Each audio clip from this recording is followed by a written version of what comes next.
Estamos ao vivo. Olá, boa noite a todas e todos. Sejam muito bem-vindos a mais um mini curso aqui do canal Prof. Filo, o FABC. Hoje, segunda-feira, dia 15 de dezembro, agora são 19 horas em ponto, e nós estamos aqui para mais um mini curso que se inicia hoje, a internet como um novo ágora. Meu nome é João Paulo, eu sou o coordenador do Prof. Filo, o FABC, e eu quero dar aqui as boas-vindas a todos vocês que estão nos acompanhando. Eu quero começar dando um esclarecimento a respeito das inscrições, tá?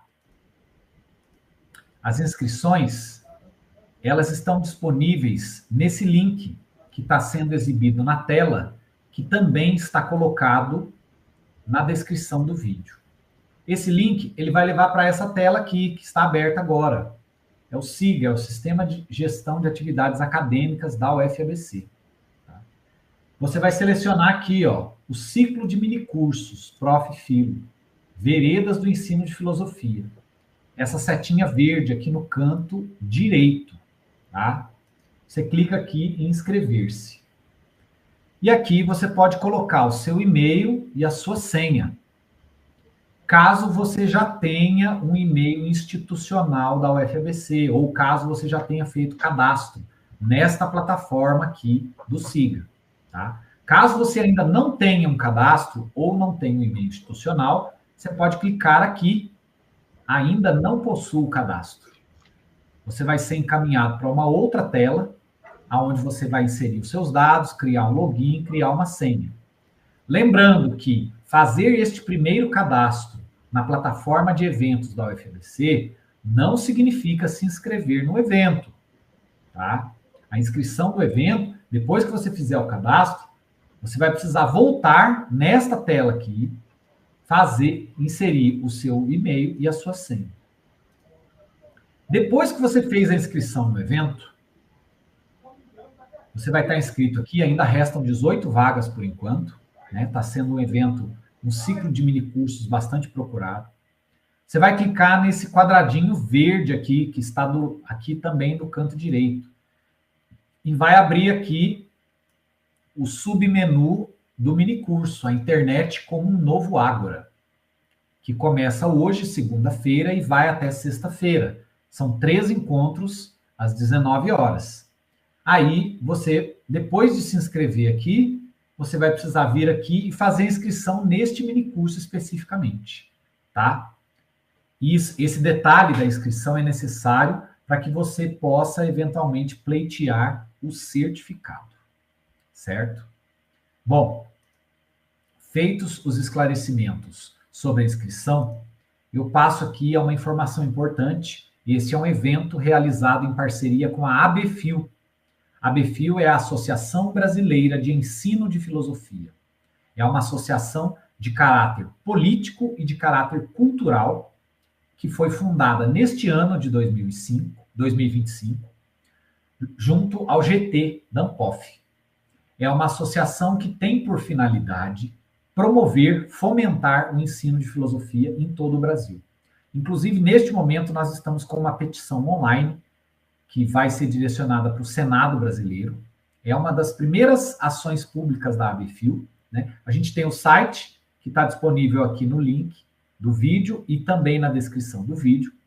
E a gente está com uma petição online que a gente pede para que vocês possam contribuir com as assinaturas.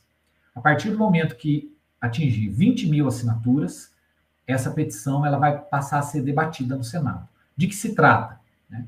Trata-se da obrigatoriedade de que o ensino de filosofia e sociologia no Brasil ele seja realizado com, no mínimo, 2 aulas por período, por semana, em todos os períodos do ensino médio. Nós entendemos que essa reivindicação é necessária, é muito importante para fortalecer o ensino de filosofia no Brasil.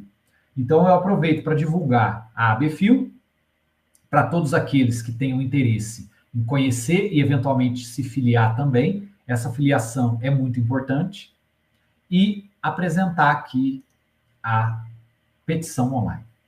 Bom, Passando agora para o nosso professor desta noite, o professor Juliano Marcel. Os contatos do professor Juliano estão colocados na descrição do vídeo e também aqui exibidos agora na tela, tá? O professor Juliano, ele é mestre em filosofia pela Universidade Federal do ABC. Ele foi um aluno aqui do nosso Prof. Filo, da UFABC. É com muita alegria que a gente recebe você, professor Juliano, tá? Professor Juliano, além de ser mestre em filosofia, ele também tem pós-graduação em teologia e literatura pela Faculdade Sudoeste, tem uma outra pós-graduação em teologia e educação cristã, também pela Faculdade Sudoeste. Além disso, ele é bacharel em ciências sociais pela Unicamp, bacharel em teologia pela Faculdade Unida de Vitória e tem graduação e licenciatura em filosofia pela Universidade de Franca. Ele é membro do grupo de pesquisa ELAD, né, Estudos de Linguagem, Argumentação e Discurso, e atualmente atua como professor de ensino superior na Unifat. Professor Juliano, é um prazer recebê-lo aqui no nosso espaço virtual do canal do Prof. Filo, do YouTube. Eu lhe desejo um excelente minicurso. Este é o quarto minicurso dessa sequência, desse ciclo de minicursos. E antes de passar a palavra para o professor Juliano, gostaria de dizer uma informação importante. Para aqueles que têm interesse no certificado, será exigida a frequência de 100% nos eventos. E vocês poderão aqui acessar através desse link do Google Docs que está sendo exibido na tela e também está colocado no comentário aqui do chat ao vivo, tá? E também será disponibilizado depois na descrição do vídeo. Você poderá se inscrever nesse evento. As inscrições estarão abertas até esta sexta-feira, de forma que, se não for possível se inscrever hoje, você pode deixar para se inscrever em outro dia. Mas é muito importante que você preencha a lista de frequência, tá? E essa lista de frequência, né, ela será atualizada aí a cada um dos encontros. Teremos encontro hoje, às 19 horas, quarta-feira, às 19 horas, e também sexta-feira. Professor Juliano, é um prazer recebê-lo aqui no nosso espaço virtual. Eu vou, então, lhe passar a palavra, desejando um excelente minicurso. Ok, obrigado. Boa noite, João. Só confirmando o áudio, está me ouvindo bem? Sim, estamos te ouvindo bem. Ok, então, uma boa noite a todos. É um prazer poder iniciar mais uma aula e colaborar também nesse projeto, nesse ciclo de aulas, nessa parceria entre a ABFIL e o Profilo, e principalmente também agradecer ao professor João por estar coordenando todo esse trabalho juntamente com todos os professores desses mini cursos, né? Para mim é um privilégio poder estar com vocês compartilhando essa sequência de aulas e algumas informações, e reforçar algumas informações antes da gente iniciar, é muito importante para todos aqueles que estão nos acompanhando. O nosso objetivo serão, nesses 3 dias, elaborar uma reflexão dentro dessa temática, conforme pode ser acompanhado por vocês por meio dos slides. O tema que nós vamos tratar ao longo desses 3 encontros giram em torno dessa temática relacionada à internet como um novo ágora, contribuições da filosofia para uma reflexão crítica nesses novos espaços públicos. Esse tema fez parte da minha pesquisa de mestrado na Federal do ABC, e eu quis trazer para vocês uma parte dessa pesquisa como um curso que a gente possa refletir sobre essa temática que julgo eu ser extremamente importante. Para a gente começar essa reflexão, seria extremamente importante que todos aqueles que estão nos acompanhando neste momento pudessem se atentar ao fato de que nós estamos refletindo sobre uma temática extremamente atual, extremamente importante, e que, claro, o nosso curso, por ser um mini curso e encontros de 2 horas e 3 encontros não tem como objetivo esgotar a temática. É um tema extremamente complexo, um tema extenso, com diversos referenciais teóricos que a gente poderia utilizar, e dos quais referenciais teóricos eu reafirmo aquilo que o professor João disse, eu disponibilizei parte deles como bibliografia sugerida no Drive deste curso, está disponível para vocês um comentário fixado, estará também na descrição desse vídeo. O que foi possível compartilhar com vocês está disponível nesse Drive, ok? A princípio, eu pensei para essa primeira aula, para que a gente possa fazer essa reflexão, introduzir essa abordagem a respeito da internet como um novo espaço público, né? Um novo ágora. Para a gente entender o que seria o ágora, logo mais a gente estará abordando essa temática, né? Só que a gente possa compreender, e a nível de introdução, quando a gente fala de internet, quando a gente fala de um espaço digital, esses novos espaços, essa nova dimensão onde nós frequentemente passamos parte do nosso dia, alguns um pouco mais, outros um pouco menos, esses ambientes impõem um tipo de olhar específico, ou um novo olhar, né, para aquilo que a gente chama de espaço público, tema o qual nós desenvolveremos ao longo dessa aula, né? Por que eu estou discutindo, ou a partir de qual base eu estou tomando para afirmar que a internet se coloca como um novo espaço público? E talvez você me pergunte, pode ser que a internet não seja um espaço tão público assim, ou a internet, ela tem certas instâncias de regulação são expostas por empresas, por big techs. Sobre isso nós também falaremos logo mais na sequência, mas eu quero fazer uma ressalva de que quando nós falamos sobre a internet como espaço público, eu estou partindo a partir da perspectiva de Delarbre, quando ele afirma que o fenômeno da internet, ela é uma esfera pública, num artigo que ele publicou em 2009, com o título A Internet como Expressão e Extensão do Espaço Público, né? E aqui eu cito, e eu abro aspas, a internet é, ao mesmo tempo, parte do espaço público e parte da esfera pública, vista nos termos de Habermas. Então, está partindo essa dimensão a respeito do espaço público, tendo como referência aquilo que Habermas havia proposto. Nas páginas da web e outros espaços da rede, e aí pensando na rede de modo geral como a internet, a rede das redes, há um intenso e aberto processo de socialização política e ideológica. Então, eu parto da reflexão a respeito da internet como espaço público, tendo esse ponto proposto por Delarbre como referência, né? Ou seja, a internet como uma dimensão aberta de um processo de socialização, tanto quanto essa socialização ela é política e também ideológica, né? Nesse sentido, quando a gente fala da internet nessas duas perspectivas, nós temos duas dimensões que é possível a gente refletir, né? Ou seja, a internet e o uso da internet e das redes sociais, como a gente conhece, promovem duas dimensões. De um lado, promovem uma dimensão que é uma dimensão proposta como benefício, certo? Ou seja, qual é o ponto de benefício que a internet pode nos propor? Primeiro, a questão de facilitar acessos a conteúdos que antes estavam restritos a determinados nichos. Hoje a internet possibilita o acesso a conteúdos que em outro tempo, em outra maneira, pessoas que têm um pouco mais de 25, 30 anos, não teria essa possibilidade de acesso, né? Pessoas com um pouco mais de 40 anos, como é o meu caso, chegaram a frequentar espaços de biblioteca pública, onde o acesso a determinadas informações estava restrito a determinados nichos.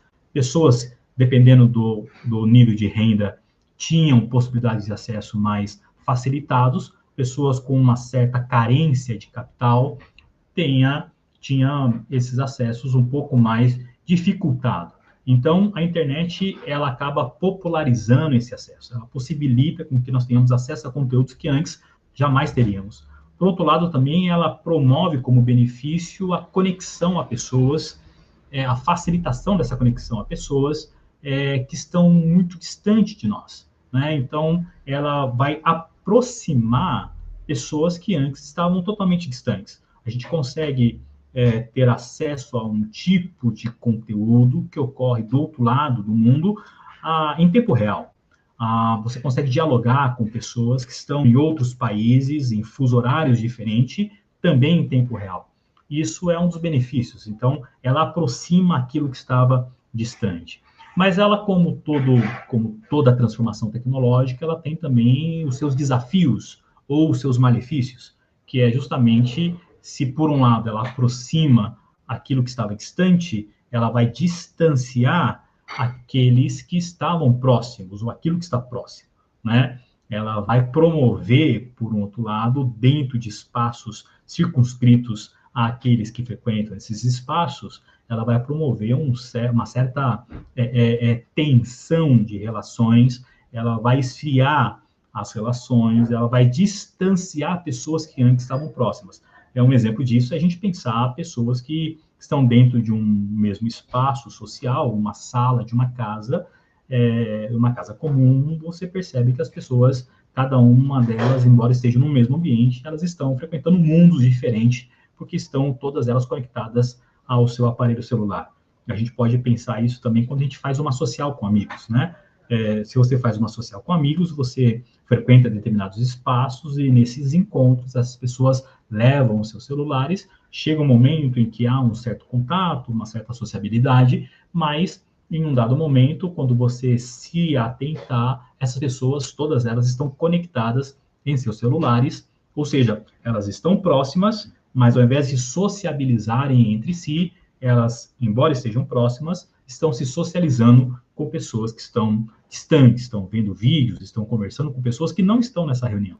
Então, de um lado, ela traz benefícios de aproximação, mas do outro lado, ela traz também prejuízos de distanciamento, sem contar as possibilidades de prejuízos psicológicos, prejuízos emocionais, afetivos, que decorrem desse mundo virtual onde a gente passa a frequentar.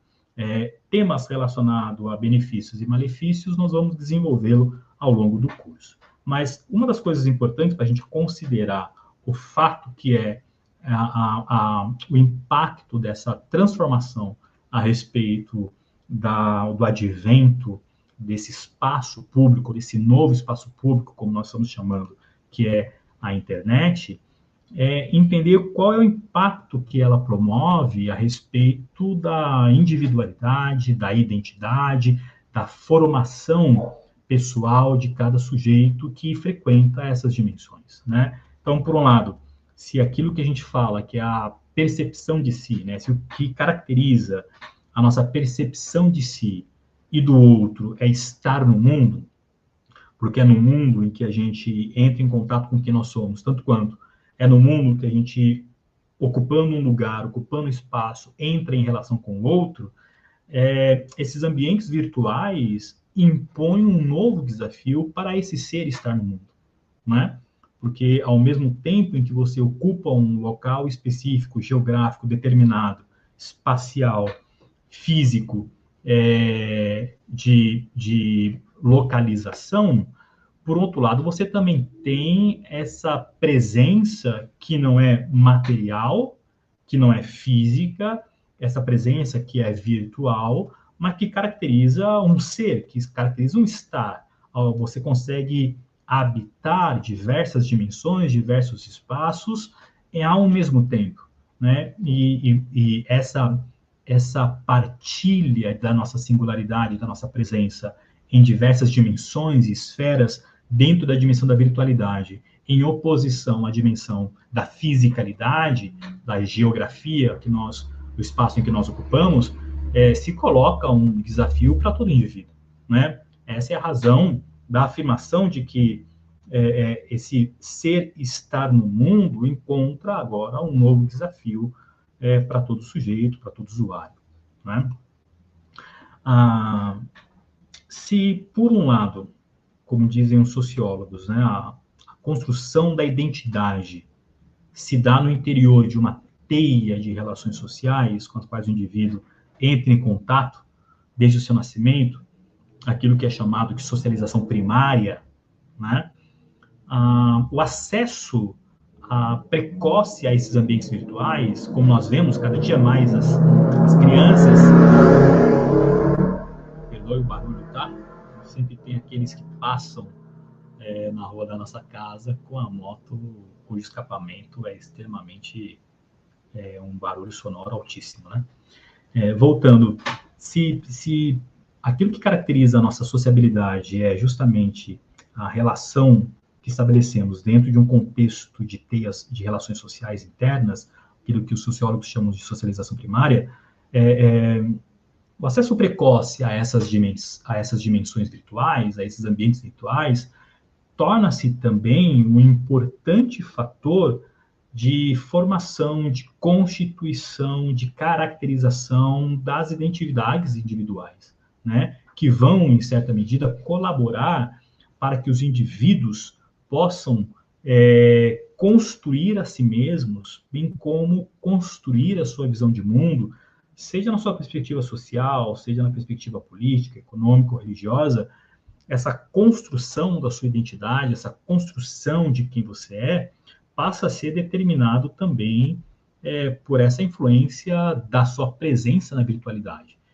Se, como eu dizia há pouco, cada vez mais as crianças são expostas a esses espaços da virtualidade, da dimensão da virtualidade, a sua presença dentro dessa dimensão passa a ser também um fator fundamental de influência que caracteriza aquilo que cada indivíduo é, né? Passa a ser um elemento determinante na constituição do indivíduo, né? E claro que alguns países, como nós vimos recentemente a Austrália, vão, em certa medida, adotar medidas um tanto quanto mais enérgicas com relação ao limite de idade à presença de crianças e adolescentes nesses espaços virtuais, né? Problemáticas essas que nós voltaremos a elas em tempo oportuno aqui neste curso. Bom, o acesso precoce à internet, ela pode, em certa medida, contribuir para o prejuízo cognitivo dos indivíduos, não apenas afeta a dimensão da constituição da sua identidade, mas principalmente como prejuízo cognitivo, e se afeta como prejuízo cognitivo, também afeta a sua capacidade de reflexão crítica, não apenas uma reflexão crítica sobre si mesmo, a percepção sobre si mesmo, mas principalmente uma reflexão crítica que caracteriza a percepção sobre o mundo à sua volta, né? A capacidade que se tem de compreender, de entender, de discernir, de interpretar, de assimilar o mundo à sua volta, que resulta, em certa medida, de um consumo passivo das informações que são compartilhadas em rede, que são acessadas na internet, né? Nós sabemos que a maneira como as redes sociais, a internet é constituída, se não for um consumo, uma atuação, uma participação ativa do usuário nesses espaços, a tendência natural que resulta justamente da maneira como a constituição das plataformas digitais se dão é para que haja ou tenha uma tendência a certa passividade desses usuários. E é essa passividade que nos preocupa, essa passividade que torna-se uma problemática, uma vez que essa passividade pode resultar na incapacidade do indivíduo de perceber as dinâmicas que caracterizam o fluxo de informações nesses espaços e o próprio funcionamento desses espaços. Por isso a temática desse curso é importante.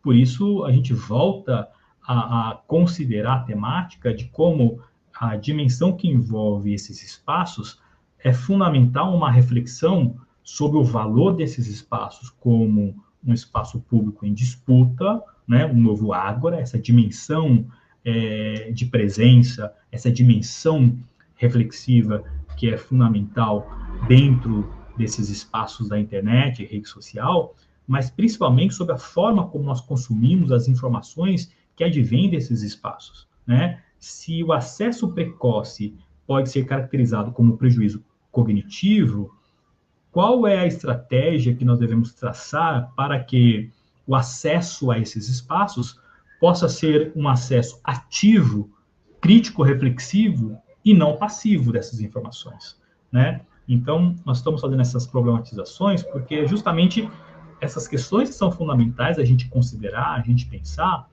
quando a gente reflete sobre esses espaços da internet como uma dimensão de fluxo constante, não apenas de informações, mas de pessoas, de intenções, de propósitos que caracterizam o próprio funcionamento dessas redes, né?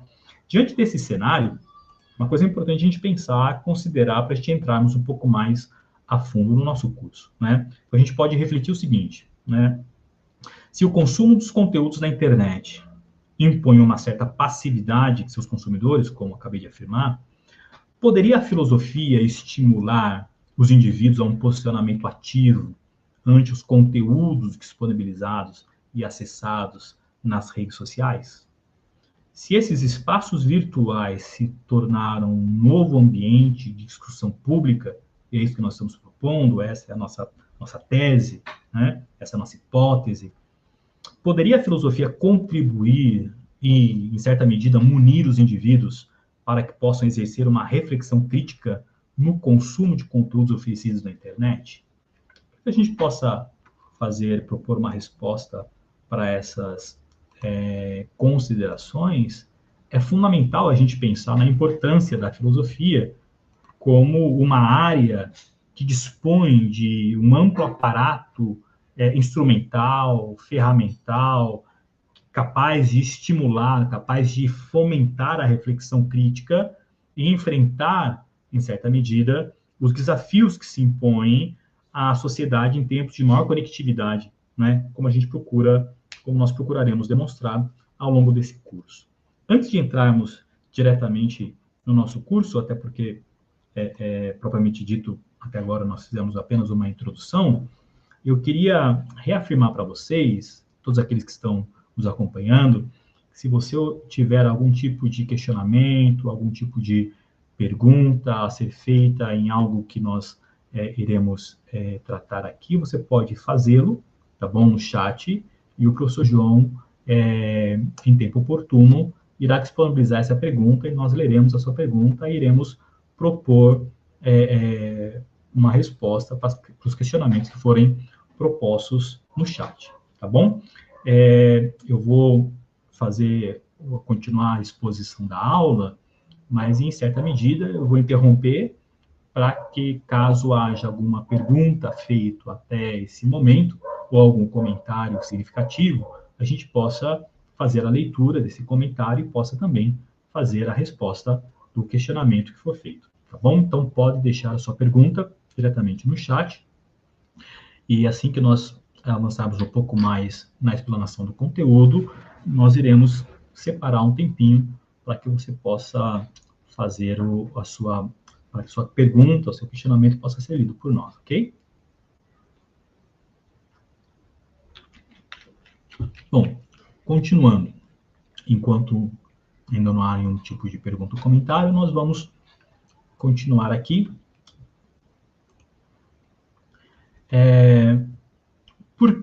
Da onde nós partimos a respeito da internet como espaço público, né? Para que a gente possa compreender essa dimensão da internet como um novo espaço público, a gente tem que refletir sobre o que caracterizaria esse espaço público, né? Em que dimensão, em que momento nós temos na nossa tradição ocidental a emergência desse espaço público como um lugar de reflexão, de discussão, né?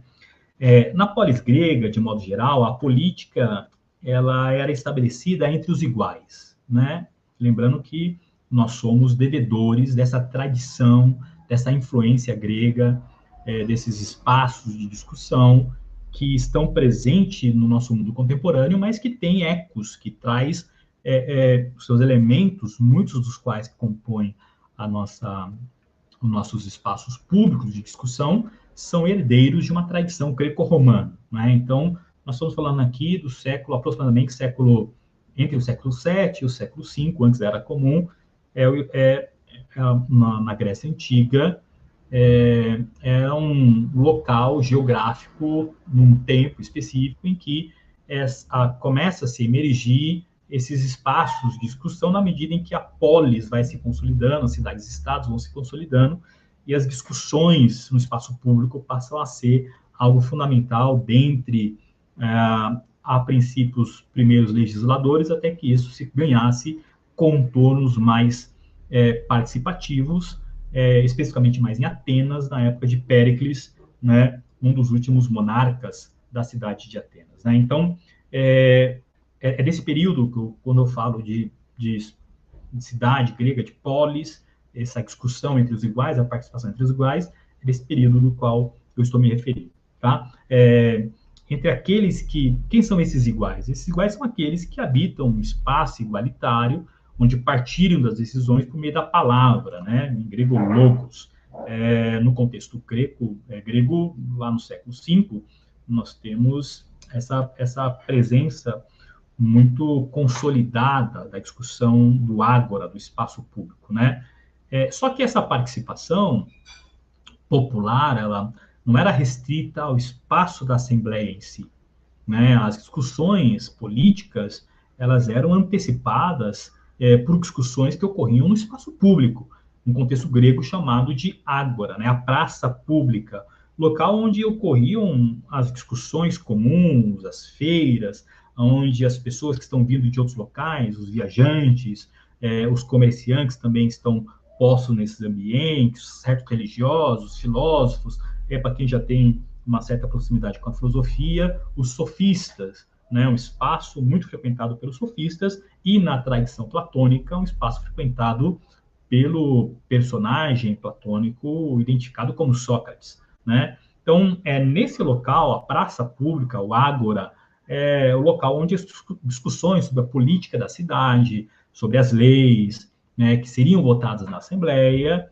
eram pautadas, né? Elas eram discutidas muito antes de serem propostas nas Assembleias. Né? Então, isso no mundo antigo. Quando a gente fala sobre as democracias contemporâneas, pensando já no final do século XIX e ao longo do século XX, e entrando no nosso século, né, século XXI, diferentemente da Atenas do século V, esse espaço público ele é adotado como um modelo representativo, né? Na sua maior parte, na sua maior representação republicana democrática, sempre é uma perspectiva de representação, nunca de uma participação direta, como era no mundo antigo. Então, as decisões políticas, elas são tomadas no nosso contexto por políticos democraticamente eleitos, né, pelo voto direto dos cidadãos, né? Então, as discussões políticas não são mais estabelecidas numa democracia direta que caracterizava a Atenas do século V, século IV, né? Hoje, essa discussão política, o que a gente chamaria de modo tradicional, essa discussão pública, ela é caracterizada nas casas legislativas, né? Cujas casas são muito próximas das assembleias antigas, como nós falamos há pouco, né? São esses locais, ou lugares, onde ocorrem as tomadas de decisões, onde são votadas as leis. Nós tivemos, por exemplo, domingo agora, uma manifestação quase em todas as capitais do Brasil, cujas manifestações, nós iremos citar um pouco mais especificamente ao longo desse curso, mas se opondo a uma casa legislativa, né, chamado no Brasil de Congresso Nacional, composto de duas casas, a Câmara dos Deputados Federais e o Senado. Então, existia ali uma certa oposição da população, dos manifestantes que foram domingo às ruas, domingo agora, domingo passado, né, ontem, no dia 14 de dezembro, uma certa oposição crítica da população a essas casas legislativas, casas, considerada casa do povo, né, local onde se tomam as decisões políticas. Quando a gente fala desses espaços de representação, o processo de desenvolvimento e evolução dos meios de comunicação trouxeram consigo, possibilitaram maiores condições de acesso da população ao cenário político, né? Então, na medida em que as tecnologias da informação foi se desenvolvendo e o desenvolvimento dos meios de comunicação foi se estabelecendo, o acesso a esses espaços de discussão, ou não apenas ao espaço de discussão, mas sobre os debates que ocorrem nesses espaços, né, o acesso ao cenário político passa a ser, em todas as suas esferas, passa a ser possível de ser alcançado, ao menos ainda de forma passiva, não ativa, do cidadão, por um número cada vez maior de indivíduos, né, na medida em que o acesso a esses meios vão se popularizando. E aí eu estou usando como referência aqui na imagem, no slide, né, um ícone, né, de uma das maiores emissoras de televisão do Brasil, que é o Jornal Nacional, ainda à época, né, cuja banca composta à época por William Bonner, hoje não mais, hoje é o César Tralli, mas é porque William Bonner e a Renata são bem significativos daquilo que significa a comunicação, né, de toda a dimensão de uma discussão do espaço público, principalmente do cenário político, nesse meio de transmissão, nesse meio de uma tecnologia da informação, que é a televisão, de modo a alcançar a grande massa, né, no que a gente chama de TV aberta. Então, a TV aberta, ela possibilita, não só a TV, mas ela foi precedida antes pelos jornais e posteriormente pelos rádios, mas ela começa a possibilitar um acesso do consumidor, um acesso do usuário, um acesso dos cidadãos às informações que são debatidas e discutidas nos espaços públicos, né? Então, para nós, isso é extremamente importante refletir. Por quê? Porque, embora haja esse tipo de acesso, no entanto, também é necessário admitir que ainda há um certo distanciamento entre os eleitores, quando a gente fala numa perspectiva política, os eleitores e o agente político, né? E o político, em certo sentido, né? Se a gente fizer uma citação aqui de Franci Machado, aí eu abro aspas para que Franci Machado possa colaborar com a gente, vamos dizer o seguinte: o distanciamento entre eleitores e o agente político, que fundamenta a democracia representativa, demonstra sua falibilidade, né? No nosso modelo representativo, essa distância que há entre o político, que é o agente político, e o cidadão, o seu eleitor, há um certo distanciamento. Esse distanciamento que caracteriza a democracia representativa demonstra a falibilidade desse modelo representativo, né? Justamente por quê? Porque ele não concebe o debate público com uma ampla participação dos atores políticos, dos atores sociais, principalmente, e como ferramenta para o combate à desigualdade e à exclusão social. Então, esse modelo representativo que busca, em certa medida, representar os interesses do maior número de indivíduos que participam, né, a partir do seu direito político, do processo de elegibilidade das eleições, ainda não é um meio que possibilita a integração desses diversos atores sociais nesses espaços de discussão. Esses espaços de discussão, essa dimensão pública da discussão política, ainda fica restrito ao nicho das casas legislativas. E por mais que a gente tenha, como dito no slide anterior, né, possibilitado com que por meio de comunicação, da televisão, do rádio, do jornal, você informe os cidadãos do que está acontecendo nesses espaços políticos, ainda há um distanciamento. Nesse espaço chamado espaço público tradicional, ainda há um certo distanciamento. Por quê? Porque exclui os principais atores, os principais interessados das discussões políticas da própria discussão política. Exclui, e não apenas exclui, mas possibilita certos acessos apenas de modo desigual.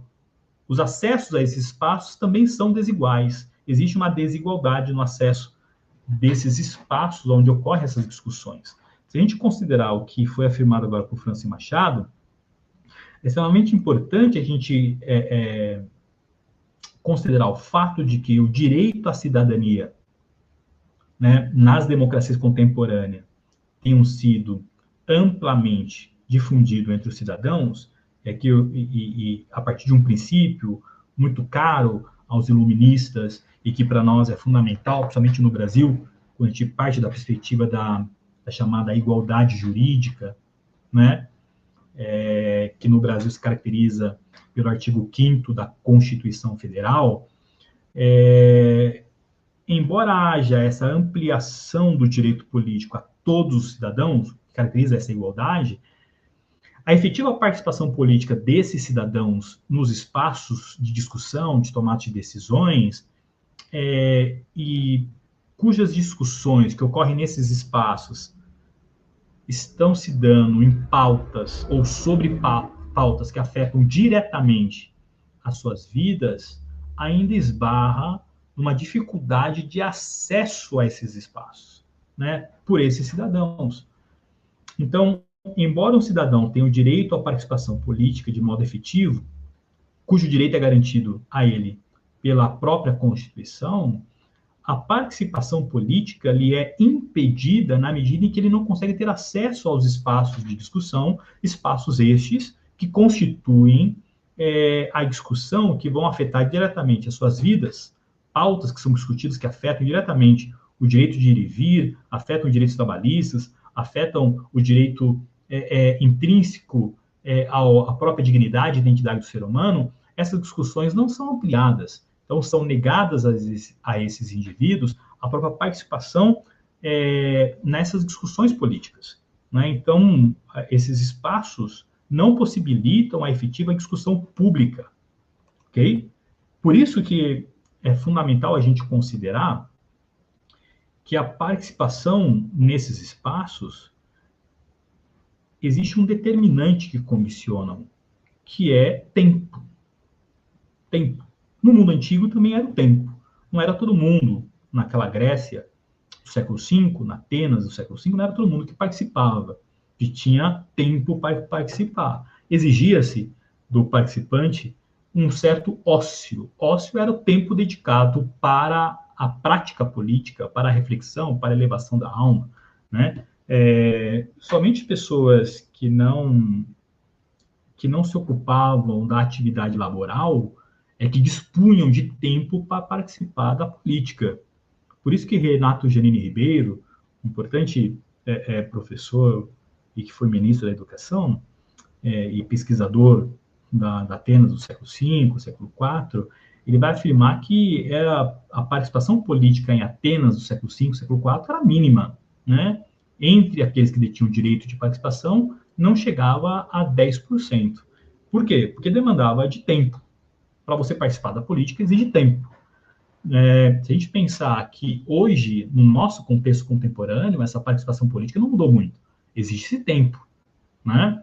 Na minha cidade, por exemplo, a reunião dos vereadores na Câmara Municipal, onde vai ser discutido os temas relacionados às leis e às determinações do Executivo, que são fiscalizados pelo Legislativo na nossa cidade, na minha cidade, ela ocorre em audiências que são de terça-feira às 4 horas da tarde, às 16 horas. Quem é o cidadão que está disponível às 16 horas para participar dessa discussão, né? Por quê? Porque todo mundo está trabalhando, a sua grande maioria, 99% da população está trabalhando. Então, a discussão do espaço público tradicional é uma discussão restrita a grupos específicos de pessoas que têm tempo para participar. Por isso que, no nosso modelo, nós elegemos deputados de dedicação integral para que possam exclusivamente dedicarem-se a essa atividade política. Por isso, representação, certo? Se esse espaço de discussão pública exige tempo, tempo é o que falta à grande maioria dos cidadãos, se a gente considerar o modelo econômico de trabalho que foi adotado no Brasil, cujo período é exaustivo, principalmente numa jornada 6x1. Não à toa é válido, totalmente válido a discussão da redução dessa jornada, né? Da jornada 6x1.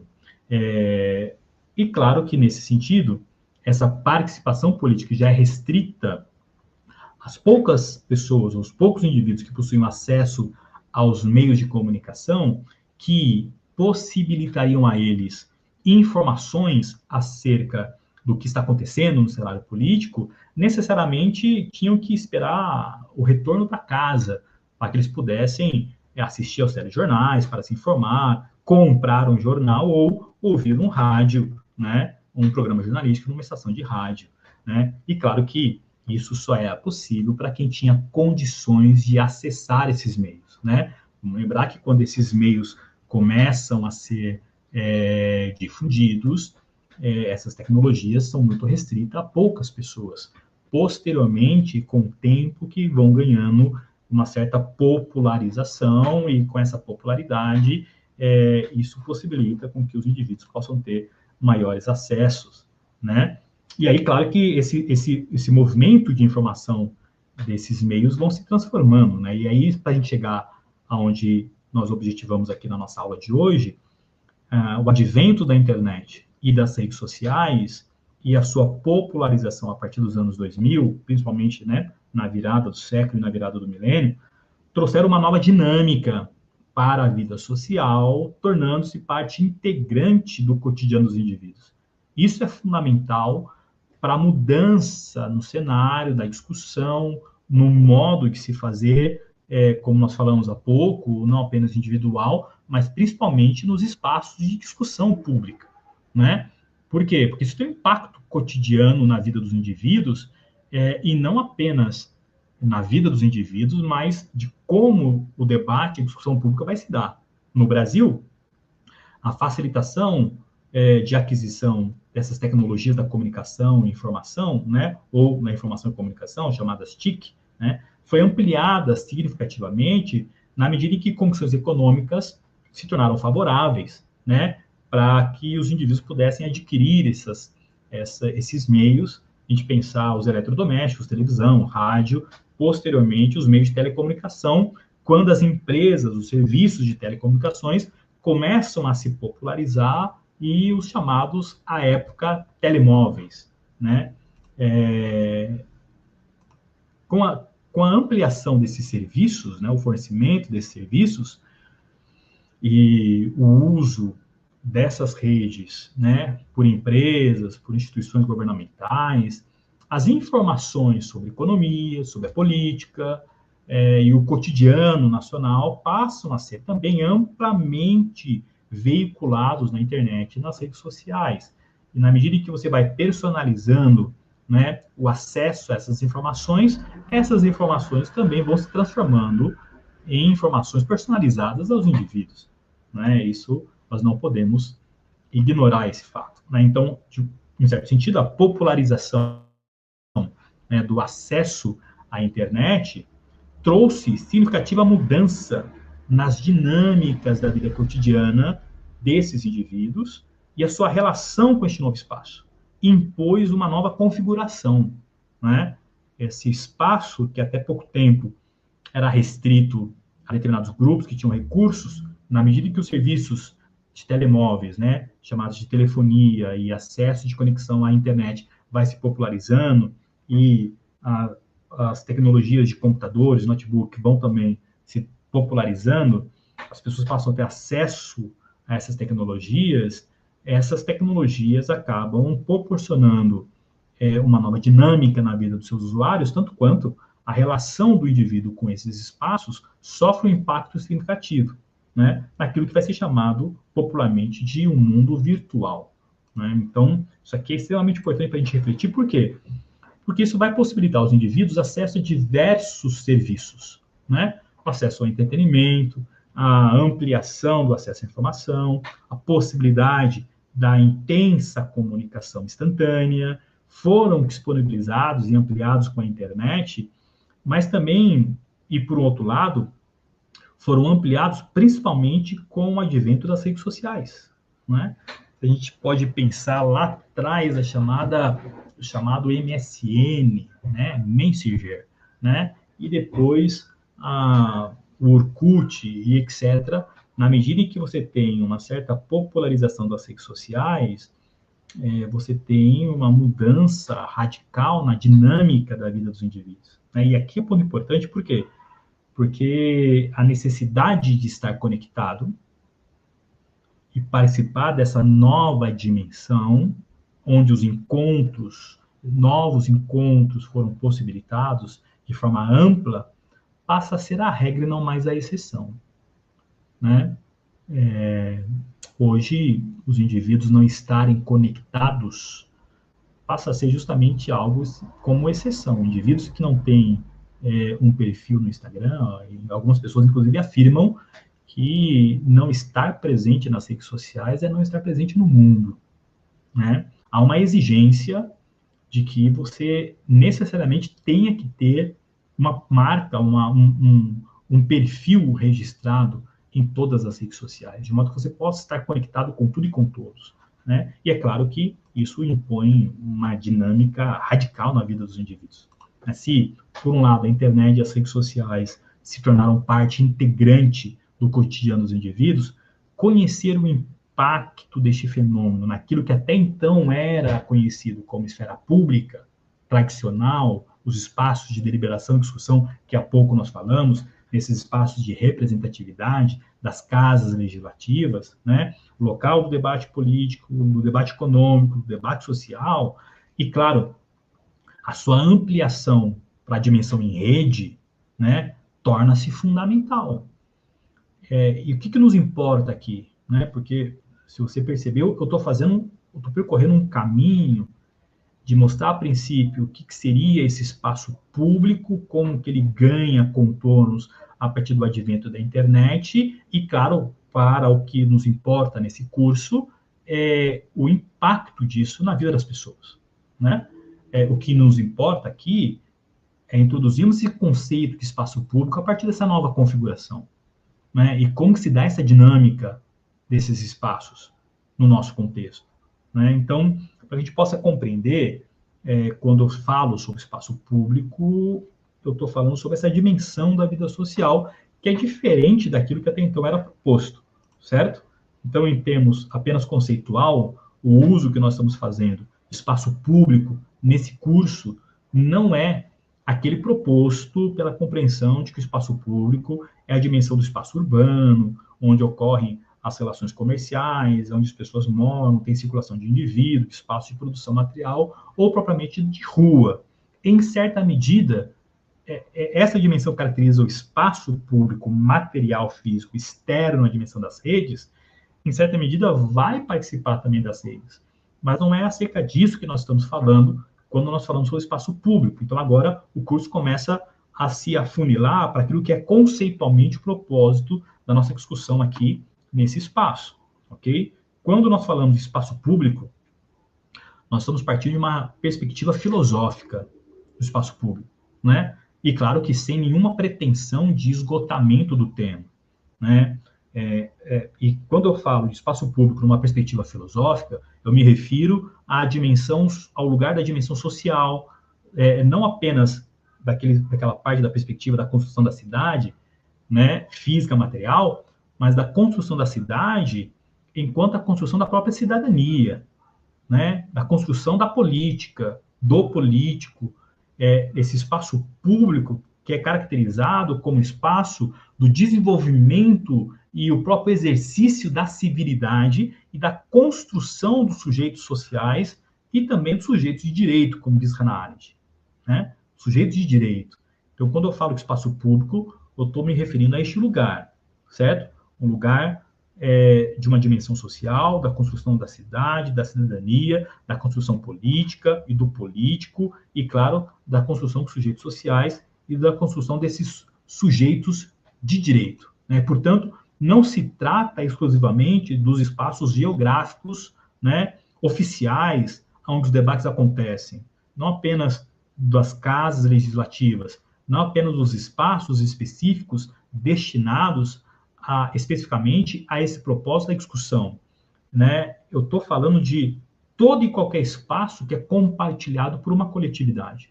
Esse é o espaço público, né? Cujo ambiente de coletividade permite a livre expressão de opiniões, permite o embate de ideias, permite discussões dos mais variados temas que possam ser propostos nesses espaços, né?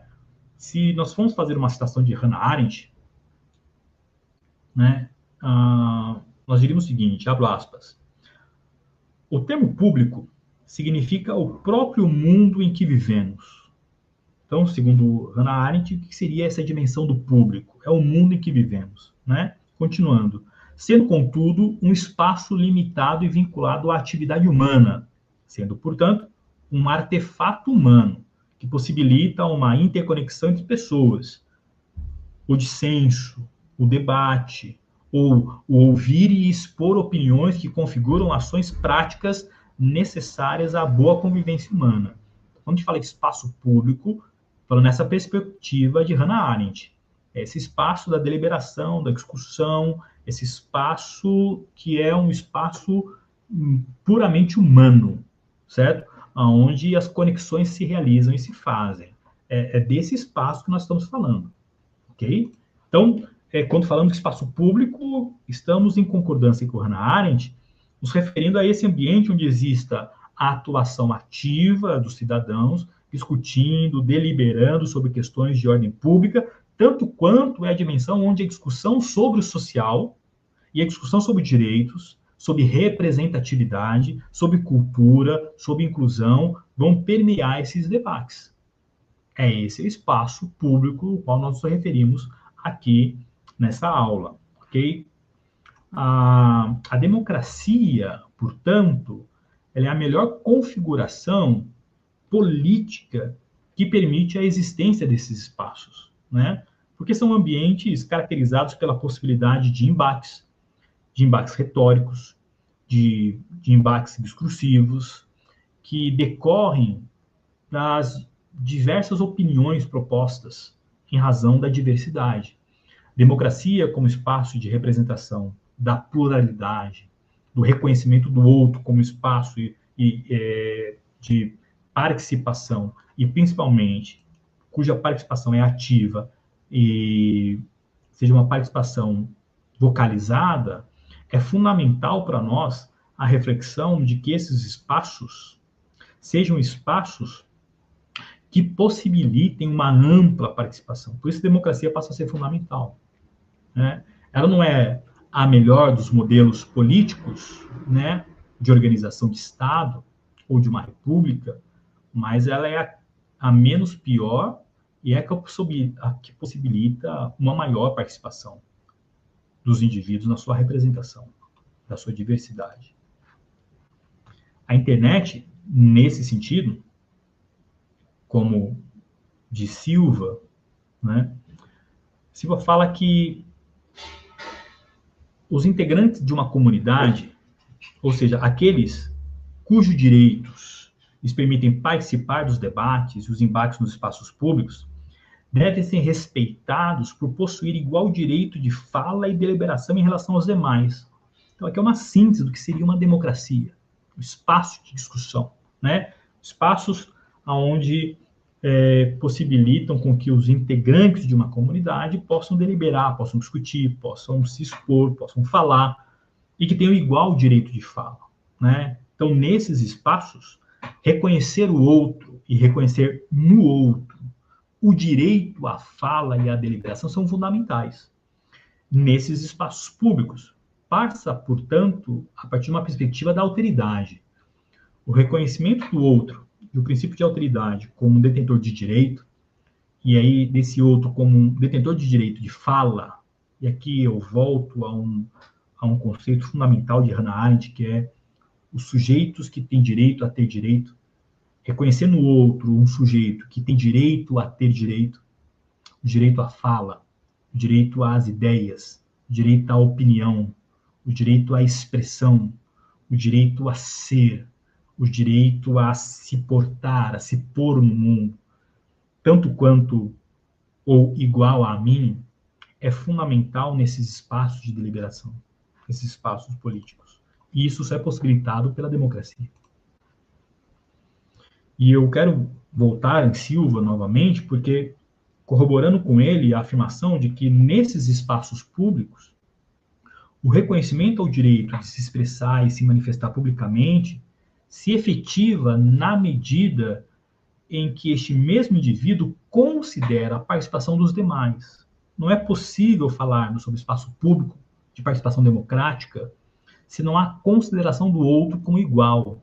Ou seja, exige a manifestação fundamental de que, neste contexto plural e diverso, que é tão característico dos espaços democráticos contemporâneos, seja um espaço de participação integral de todos os sujeitos, de todos os indivíduos, né? Que possam publicamente manifestar-se de forma livre, né? Fazendo uma citação diretamente de Silva, ele diz: tentando expressar de forma mais clara esse conceito de pluralidade na ação política, podemos compreendê-la como o processo em que o indivíduo somente poderá dizer algo na esfera pública se, ao postar-se enquanto falante, tomar em consideração todas as demais opiniões existentes naquela esfera pública. É que é importante para nós que falamos, principalmente no contexto de rede social, esses conceitos de representação e valorização do outro como indivíduo detentor do mesmo direito de expressar a sua opinião.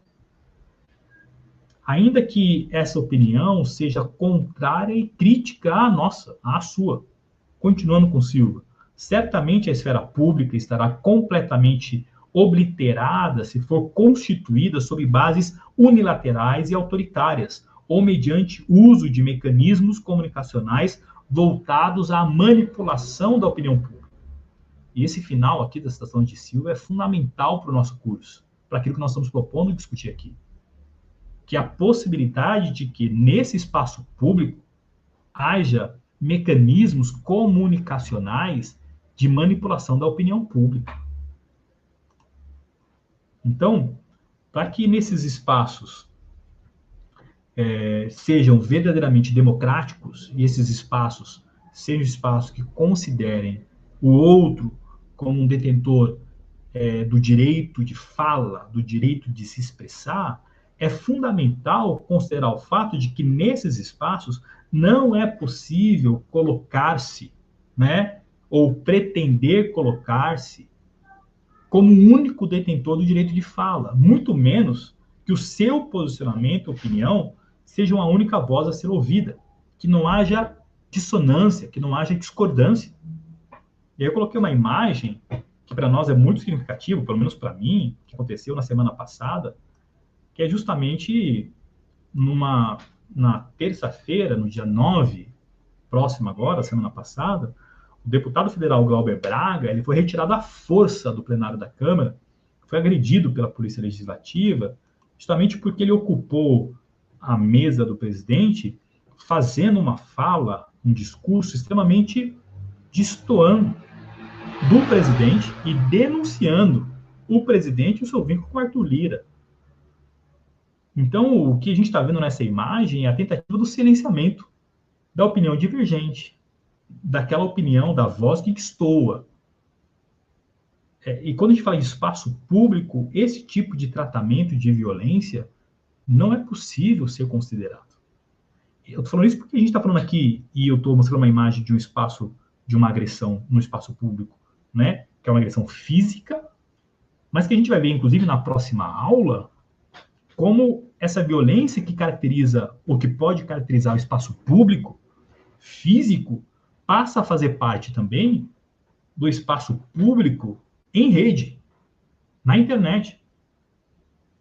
É aqui que nós vamos chegar mais para frente. Então, quando a gente fala sobre esse espaço público, nós não podemos ignorar o fato de que esse espaço público da discussão é fundamental considerar uma certa igualdade do direito de fala e de representação, né? Consta, então, portanto, dessa prerrogativa do espaço público como um ambiente onde as discussões e os debates são plurais, perceber a ampliação dessa dimensão em nossa contemporaneidade, principalmente a partir do advento da internet e das redes sociais, é fundamental. Os novos meios de comunicação em rede alteraram de forma significativa a dinâmica da vida social, né? Principalmente com desdobramentos para as outras esferas da sociedade. Vamos pensar qual o impacto das redes sociais, não apenas na dimensão política, mas na dimensão econômica, né? Se a gente pegar, por exemplo, a questão que envolve pegar o X, né, o antigo Twitter, vamos imaginar uma postagem do Donald Trump, presidente dos Estados Unidos. Dependendo da postagem que ele fizer em relação à guerra em Israel, em relação à guerra na Ucrânia com a Rússia, em relação à Venezuela, uma postagem dele nas redes sociais, nesse novo espaço público, pode determinar a alta ou a baixa do dólar, pode determinar o aumento ou a diminuição dos pontos da Bolsa de Valores. Então, veja que o impacto que essa dimensão desse espaço em rede, como que ele afeta de modo significativo as outras esferas da sociedade, né? E se afeta, e se tem desdobramento para as outras esferas da sociedade, exige dos indivíduos, exige da gente, exige de mim, de você, não apenas a adaptação a essa nova realidade, bem como exige com que nós enfrentemos os desafios que nos são propostos todos os dias para essa nova dimensão da vida digital, desse novo espaço público em rede, por meio da internet e das redes sociais. Esses avanços tecnológicos impactam de modo significativo a vida humana e exige de todos nós uma adaptação e uma reconfiguração da nossa sociabilidade e, por consequência, uma reconfiguração social, né? Com o advento das tecnologias da informação e comunicação e principalmente da rede mundial, né, conhecida como internet, tornou-se necessário repensar a sociedade. Não é possível mais considerar a sociedade sem considerar essa dimensão do espaço virtual, desse espaço público, das redes sociais, da internet, das big techs, né? E por quê? Porque a gente tem que repensar o impacto da sociedade, da política, da economia, do indivíduo, da identidade pessoal a partir dessa nova configuração. E quais são as consequências que essa nova configuração resulta como desdobramento para essas esferas da sociedade, né? Principalmente as relações sociais que são mediadas por essas tecnologias, né? Então, por exemplo, as tecnologias da informação e comunicação promoveram um outro salto qualitativo com imenso impacto social no seu desenvolvimento quando produziram os smartphones, né? Por quê? Porque trouxeram todo o conteúdo informacional que antes estavam restritos a nichos, né, bibliotecas ou nichos acadêmicos, e posteriormente estavam pelos cabos em rede, né, de computadores em rede, agora estão disponibilizados na palma da mão de qualquer indivíduo, né, por meio das operadoras móveis. Se você tem um smartphone, você tem acesso ao mundo de informação. E isso proporciona um impacto gigantesco na vida dos indivíduos.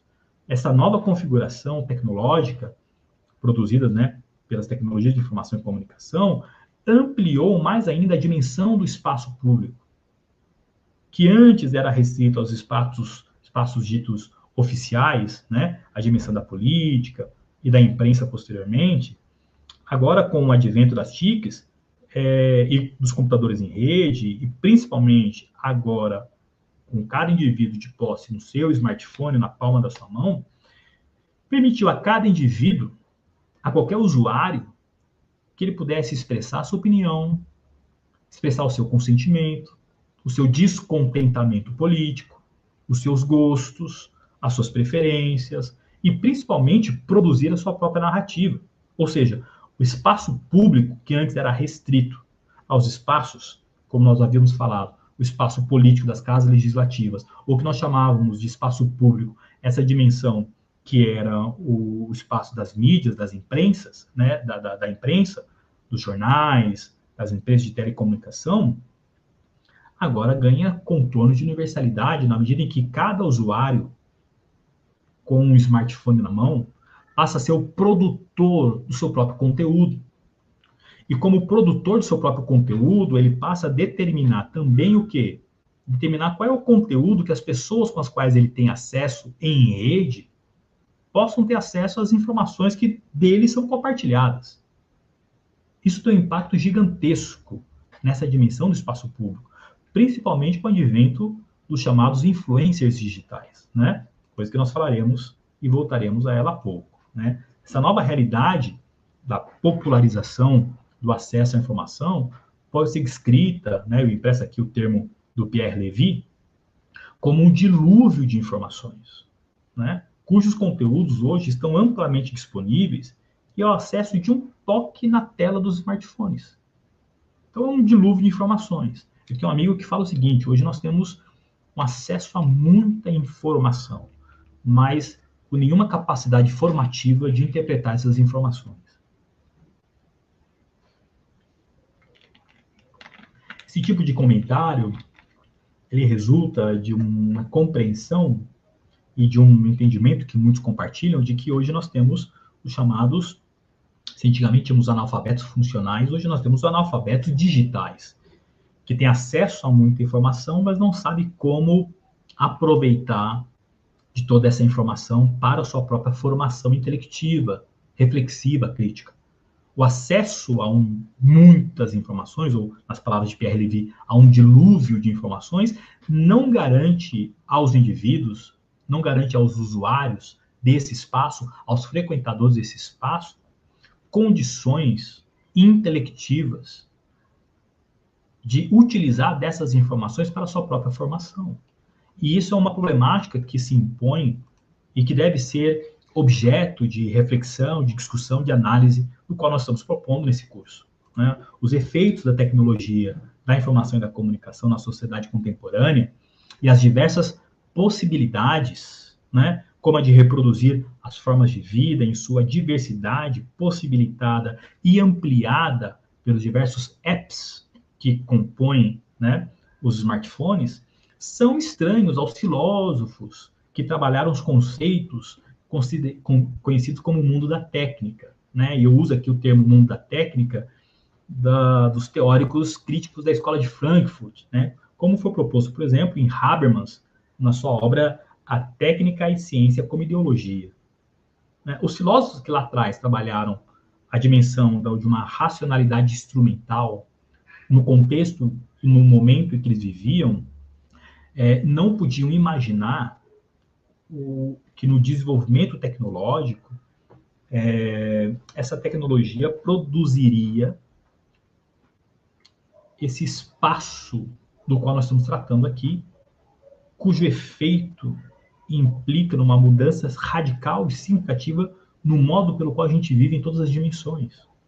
Apesar disso, embora eles não tenham acessado esse tipo de conteúdo para aquilo que diz respeito ao nosso contexto imediato, eles não deixaram de prever as possíveis consequências e os impactos nocivos do mundo da técnica na identidade dos indivíduos. Isso porque, com a facilidade do acesso às redes, os indivíduos se sentem na necessidade de estar conectado com tudo e com todos.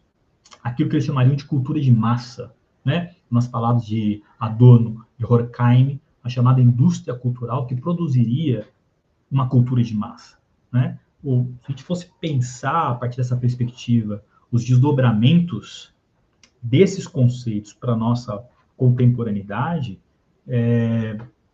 o impacto na identidade dos indivíduos que necessitam, a partir dessa nova configuração digital, viver, existir em diversas dimensões, né, estar conectado a tudo e a todos, passa a ser um impacto não apenas significativo, mas extremamente nocivo para cada indivíduo, né? Por que isso é nocivo? Porque não habitar esse espaço, né, uma vez que eu sou convidado a estar necessariamente conectado a tudo e a todos, não habitar essa dimensão, esse espaço público, não habitar essa dimensão das redes sociais, não habitar essa dimensão da internet, não habitar a dimensão das múltiplas plataformas de redes sociais, ou seja, não habitar esse espaço virtual, seria o mesmo que corresponder a não habitar o mundo material. Não estar em rede, conectado, praticamente seria o mesmo que não existir nesse mundo de modo material e vice-versa. Se os espaços públicos, como a gente já apresentou aqui nesse curso, né, se colocam como espaços necessários para a construção da vida, da identidade, da sociedade, o ambiente virtual, tomado como ambiente real, opera na mesma lógica, uma vez que passa a compor todas as dimensões da vida humana. E aqui eu proponho uma reflexão para nós, porque será que, na medida em que a existência e a vida humana passa a ser determinada pela sua presença nessa dimensão múltipla das redes sociais, dos diversos apps, das diversas plataformas, e obrigatoriamente você precisa estar nessa dimensão, e a sua vida numa dimensão religiosa, econômica, política e social passa a ocorrer paralelo, não apenas ao mundo físico e material, mas à dimensão do seu mundo virtual, seria possível atribuirmos a essa dimensão do mundo que acontece em rede como um mundo virtual, portanto não real? Ou será que nós poderíamos afirmar que o mundo virtual, tal qual nós estamos assistindo acontecer nos nossos dias, pode ser tomado também como um mundo real? Aliás, o que passa a ser mundo real e o que passa a ser virtual? Essa é uma problemática extremamente importante de se fazer. E aí eu gostaria de deixar uma pergunta para vocês, se vocês puderem responder aqui nos comentários, no chat. Eu vou pedir para o João, se tiver alguma resposta, ele projetar aqui, enquanto eu continuo, para que eu possa ler, que você faça essa reflexão, né? Seria possível nós dividirmos o mundo real do mundo virtual no momento em que nós estamos vivendo, aonde nós temos, por meio virtual, acesso a banco, acesso a investimento, acesso à bolsa, a investimento financeiro, a relacionamentos afetivos, a próprio trabalho, a fisicalidade passa a ser apenas agora mais um lugar e não mais o lugar onde você está, mas você pode estar em diversas dimensões. Seria possível nós falarmos que esse mundo, né, real e virtual são dimensões opostas e dimensões totalmente separadas uma da outra? Ou talvez o mundo real e virtual tornou-se uma só, no nosso contexto contemporâneo, né? Enquanto vocês fazem comentário aqui, eu vou continuar e eu quero voltar logo mais com vocês aqui. Quero ler apenas, né, a fala da professora Val. Professora Val, um prazer recebê-la aqui, né? Parabéns, professor Juliano, pelo tema do curso. Muito importante, o Anselmo também. Acompanha a partir de Lubango, Angola. Muito bom. Olha, estamos chegando lá em Angola, hein, professor João? Olha que bacana, né? A análise sobre a incapacidade que, em geral, pessoas possuem de analisar a realidade fora da internet e me fez lembrar da crítica do juiz de Kant. Há necessidade de uma visão de fora do novo Ágora, né? Comentário do Sandro Alexandre da Silva 4377. Isso aqui é uma questão do que a gente está discutindo aqui, né? Será que há um novo Ágora, né? Um espaço fora, né? Será que há esse espaço fora? Creio que o mundo virtual é uma extensão do mundo real. Paulo Berdolini.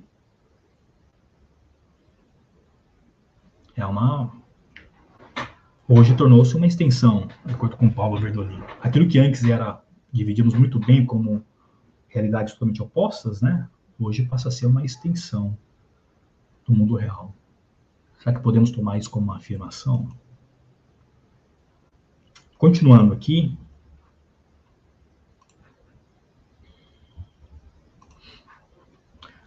Essa dimensão da virtualidade em rede, nós não podemos mais afirmar que ela é tão virtual assim, como há muito tempo era afirmado, né? A gente tomava o mundo virtual como um mundo ficcional, o mundo da ilusão, portanto, um mundo não real. A partir dessa nova configuração, dessa nova dimensão do mundo em rede, dessa interconexão, de uma globalização, não apenas política e econômica, mas uma globalização informacional, a gente passa a identificar que ser o mundo real, né, ou seja, essa dimensão, ela passa a ser o mundo real, tanto quanto reais se tornam as projeções instantâneas da vida humana para essa dimensão em rede. Porque você passa a se projetar-se na rede. Você cria expectativas de uma vida possível na rede. E aquilo que acontece na dimensão da rede passa a afetar a sua vida, tanto quanto afeta não apenas a sua dimensão relacional com outros indivíduos, mas passa principalmente a afetar a sua dimensão emocional, sentimental, psíquico. Se fosse um mundo totalmente ficcional, não teria esse poder de afecção. Mas, na medida em que esse mundo passa a constituir parte importante desse espaço público onde nós transitamos, não apenas no espaço real, material, geográfico, a gente passa a transitar também agora nessa dimensão da virtualidade, seja por meio do trabalho, seja por meio das interações de entretenimento, seja por meio das discussões dos grupos dos quais nós participamos, essa projeção da vida, ela passa a ser uma projeção também em rede. A sua identidade passa a se constituir também numa dimensão em rede. Isso é extremamente importante de considerar esse fato, esse fenômeno, né? O que nós estamos afirmando com isso? Estamos afirmando que o ambiente virtual, na medida que passa a ocupar o lugar central em nossas vidas, o lugar do trabalho, o lugar da política, da sociabilidade, o lugar do mercado, o lugar do jogo, né? Vamos lembrar das bets hoje, né? O lugar do jogo. O jogo das bets em rede passa a determinar o enriquecimento, o empobrecimento de muitos indivíduos no Brasil hoje, né? Então, esse espaço torna-se real e material, tanto quanto qualquer outro espaço público ou privado que a gente possa frequentar. Então, quando eu digo aqui material, eu digo material não no conceito físico, né, tangível, mas material enquanto uma realidade que afeta diretamente a minha vida. Uma realidade que se impõe. Uma realidade do qual eu afeto e sou afetado por ela. Ok? Isto posto, e aqui a gente vai para um segundo momento da aula, caminhando já para a direção final, e aí pensando as conversas que a gente pode ter com o público e os comentários finais, nós devemos nos concentrar na seguinte questão que para nós nos importa aqui no nosso curso, né? Então, lembrando que a aula de hoje foi uma aula de apresentação conceitual da internet como um novo espaço público, e eu fiz todo esse caminho de percurso reflexivo para que a gente pudesse pensar nesse ponto que, a partir daqui, tem um desdobramento fundamental para o nosso curso, nas próximas 2 aulas, principalmente. O que nos importa aqui? O desdobramento dessa nova configuração do espaço público, ampliado pelo advento da internet e das redes sociais, que vai possibilitar ao indivíduo a ampliação da sua presença no mundo. E agora, não apenas de uma presença física, material, no seu espaço geográfico imediato, mas principalmente uma presença numa dimensão em rede. E mais do que isso, uma dimensão em rede universal. Porque quando você se expõe, como eu estou me expondo aqui, no YouTube, nós vimos aqui agora, nós temos um aluno nesse curso lá de Angola. Veja que nós estamos do outro lado do continente, do outro lado do Atlântico, né? Isso aqui é extremamente fundamental para a gente considerar o quanto que, quando você se expõe nesse espaço, está se expondo numa perspectiva em rede, para o mundo, né? O que você fala fica registrado. O que você faz tem efeitos e desdobramentos. E é isso que nos importa aqui nesse curso, né? Porque esses diversos modos de ser e existir nesses ambientes da virtualidade, nesses espaços em rede, bem como a maneira como você se posiciona em relação ao mundo nesses espaços, tornaram-se grandes desafios para todos os usuários. Hoje, esse é o grande calcanhar de Aquiles para muita gente, em razão justamente da maneira como frequenta esses espaços. E muita gente está tendo problemas jurídicos, né, de cancelamentos virtuais, em decorrência da maneira como frequenta esses espaços. Por isso que é importante se atentar sobre a importância de como a gente frequenta, a maneira como a gente se coloca nesses espaços públicos, né? As múltiplas formas de se locomover, de se colocar nesse espaço público, que até então era conhecido, eram determinados por princípios normativos. Então, quando você estava no espaço público da rua, né? Você ia para o mercado, você ia para um fórum, você entrava numa casa legislativa, numa escola, né? Numa igreja, espaço público, nesse espaço anterior, nós havíamos falado, né? A maneira como você se locomovia e se portava nessas dimensões, elas eram regidas por princípios normativos, né? Ou, de maneira filosófica, nós diríamos, por imperativos normativos, que regulavam esses espaços, né? E, portanto, iriam determinar a maneira que você se portava, quando você falava, o momento em que falava, o que você falava, a roupa que você utilizaria, quais são as vestes adequadas para você ir num casamento, numa missa, numa sessão na Câmara Municipal, ou, né, para uma audiência no fórum. Então, existe todo um princípio normativo que regula a conduta dos indivíduos nos espaços tradicionais públicos, ok? Essas normas eram normativas culturais, juridicamente estabelecidas por um conjunto de leis ou um código penal, né? Existiam regulamentos, regimentos que poderiam ser por convenções sociais, ou existe uma lei específica para determinar a maneira como cada indivíduo se comporta nesses espaços. Quando a gente fala sobre o novo espaço público, que é a internet, se nos espaços anteriores, conhecido como a dimensão pública, né, comuns, de circulação institucionalizados, até então conhecidos, exigiam de nós certa forma de se comportar, certo modo de proceder, será que as redes sociais demandam também de princípios normativos, de imperativos normativos, que possam determinar uma correta ação, uma correta presença, um modo de proceder específico dentro dessa dimensão da internet ou das redes sociais?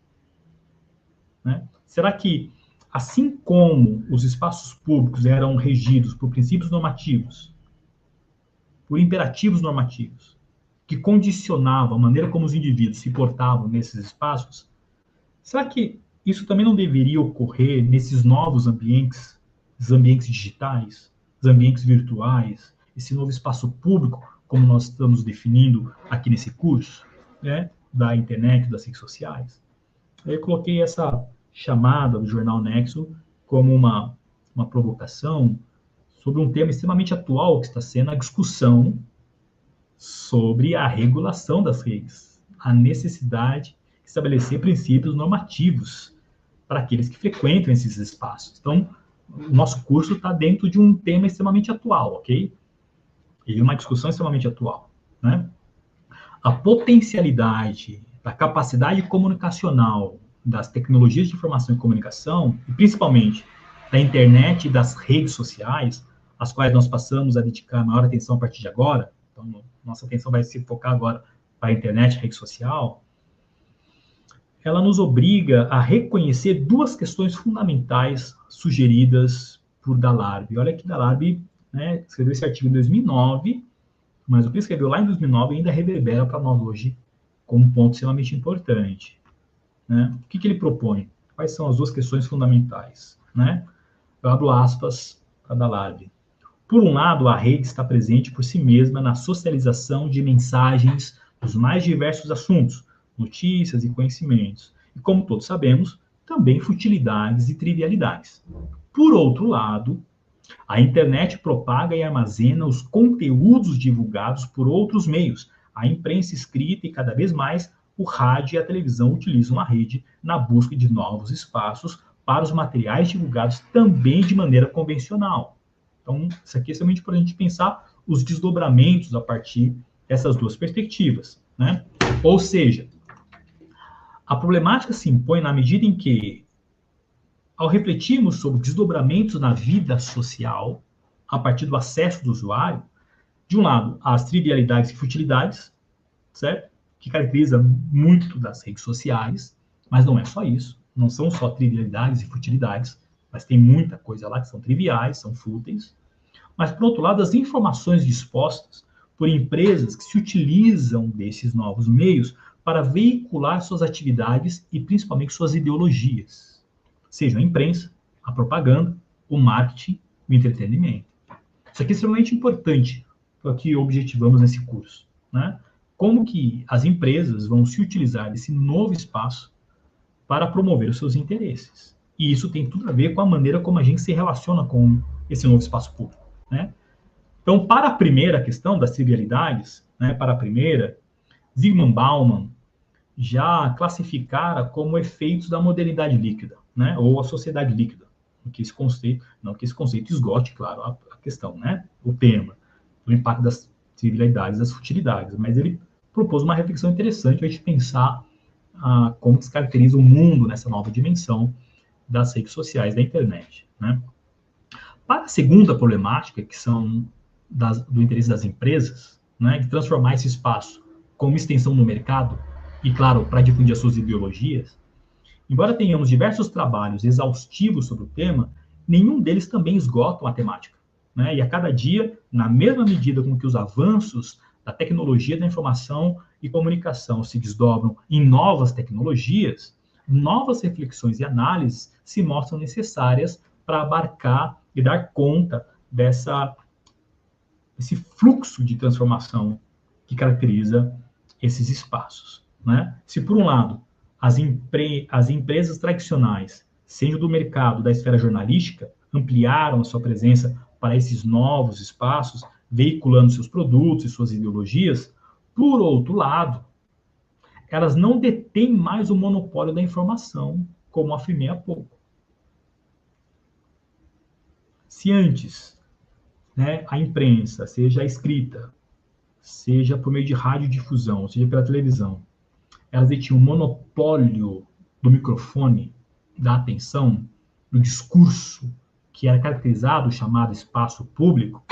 Com o advento das redes sociais, eles não detêm mais o monopólio da informação. E essa é uma questão extremamente problemática para nós, em termos de reflexão, né? Por quê? Então, vamos continuar com o Dalabre. Olha o que ele diz, abro aspas. É cada vez mais frequente ganhar em destaque textos, argumentos, imagens ou cenas difundidas por pequenos grupos ou por indivíduos que, de outra maneira, permaneceriam isolados e, inclusive, em silêncio. Essa possibilidade ratifica a abertura da internet, a qual tem acesso para divulgar conteúdos, não somente os especialistas, como um conhecimento ou uma opinião específica, mas qualquer um dos usuários da rede, né? Então, você tem uma ampliação de usuários que vão ser agora produtores de conteúdo, produtores de informações. Além de inclusões nacionais, institucionais, ou até mesmo políticas ou gremiais, mais se prescinde delas, os usuários da internet navegam, divagam, encontram e, às vezes, debatem, compartilham e socializam com tanta assiduidade, de maneira tão notória, que as redes informáticas já são reconhecidas como parte do espaço público contemporâneo. E aqui é um ponto que a gente entra num tema que é a tese central desse curso, que é o quanto que as discussões que ocorrem no espaço público da internet, das redes sociais, passa a ser considerado com um peso significativo de desdobramento na vida social e política e econômica da nação, do país. Isso tem desdobramento político direto, né? Notem que a afirmação de Delabre, para que a internet promoveu uma abertura para que indivíduos que antes eram silenciados pela ausência ou isolamento nos espaços públicos, agora podem verbalizar suas opiniões, seus posicionamentos, debater temas os quais lhe interessam. Enquanto eu preparava os slides para essa aula, e para esse slide especificamente, eu me senti extremamente provocado a colocar uma imagem do Monark, por exemplo, né? Eu não coloquei porque eu poderia ser cancelado também. Mas veja que o Monark, sem as redes sociais, ele seria mais um indivíduo qualquer, com uma opinião extremista, que sem nenhum espaço, sem nenhuma notoriedade, sem nenhuma audiência. Mas a internet deu a ele voz e conexão, e, por consequência, deu a ele público. E ele passa a ser um produtor de conteúdo, de informação. É claro que qualquer pessoa com o mínimo de senso crítico, ao identificar as falas do Monark, rapidamente identificam as falácias que ele utiliza nos seus argumentos, mas ele passa a ser alguém extremamente influente no meio da rede social, considerado hoje, e por muitos, como um importante influenciador digital, né? Mas quando eu falo isso aqui, a partir de Dalabre, é justamente aquilo que Monark significaria, né? Alguém que, em qualquer outro lugar, seria um anônimo, mas agora de posse de um smartphone e de um microfone, com uma conexão em rede, ele passa a ser um produtor de conteúdo. Isso é extremamente importante. Estariam esses espaços possibilitando ou fomentando um maior desenvolvimento da civilidade? Essa é a grande questão que a gente tem que refletir. Será que esses espaços públicos possibilitados pelas redes sociais, pela internet, ampliaram, por consequência, uma extensão da civilidade dos indivíduos? Ou seja, as pessoas, os espaços que são frequentados pelos usuários possibilitam o desenvolvimento de civilidade? As pessoas tornam-se indivíduos mais cônscios dos seus direitos políticos, sociais? Será que as pessoas desenvolvem uma capacidade maior do respeito ao outro, da percepção de si do outro, da importância de uma discussão amplamente e pluralmente democrática a ser discutida? Ou esses espaços também passaram a ser monopolizados por discursos ideológicos com pretensões hegemônicas, fazendo aquilo que os teóricos da Escola de Frankfurt falaram, que é a reprodução de uma cultura de massa, né? Nós devemos pensar nessas questões considerando o fato do impacto que a internet e as redes sociais têm promovido na vida dos indivíduos, né? Negar esse impacto é negar a própria realidade, né? Já para a gente fazer encaminhamentos na direção do fim da aula, se a internet possibilitou ao usuário condições de não apenas consumir seus conteúdos, mas de expressar também suas opiniões e se posicionar sobre os temas os mais diversos, poderia a internet ampliar a dimensão do debate, sendo capaz de fomentar a opinião pública e, por consequência, ampliar as vozes desses indivíduos que se posicionam nessa nova dimensão da virtualidade? Quais são os impactos da possibilidade de manipulação da opinião pública que as redes sociais, que a internet possibilitam, criam, né, nessas novas dimensões? É um tema que a gente vai abordar na nossa aula. Antes se faz necessário o entendimento de duas dimensões propostas por Deleuze, né, dessas duas dimensões. Aqui eu abro aspas para ele. Na leitura desse pensador alemão, Habermas, é preciso falar a distinção entre a esfera pública como território de inter-relações de qualidade, na qual se pode articular a deliberação capaz de criar a opinião pública, ou seja, o intercâmbio, discussão, argumentação, e no espaço público, como um âmbito mais amplo, em que não necessariamente é dominado pelo debate racional. Isso aqui é extremamente importante, né? Considerarmos a esfera pública do espaço público, ok? Então, isso aqui é importante, inclusive, para compreendermos o que nós estamos discutindo aqui como espaço público e não como uma esfera pública do nosso curso. Eu trago uma outra citação da Zizi Papakarizi, né?